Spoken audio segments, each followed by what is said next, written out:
தூக்கி போடுறது தப்பு தானே? தூக்கி போடுறது தப்பு தானே?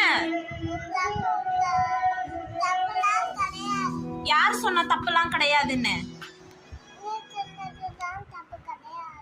நான் சொன்னேன் நான் தப்பு கிடையாதுன்னு. தூக்கி போட்டா உடஞ்சிரும்ல. எதுக்கு தூக்கி போடுவ?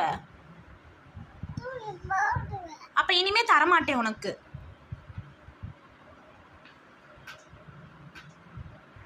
நீ பண்றது ரொம்ப தப்பு.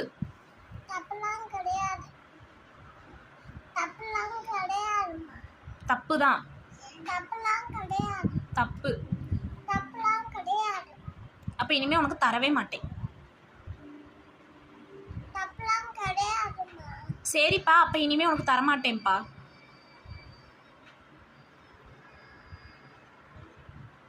ஓகேவா? சரி.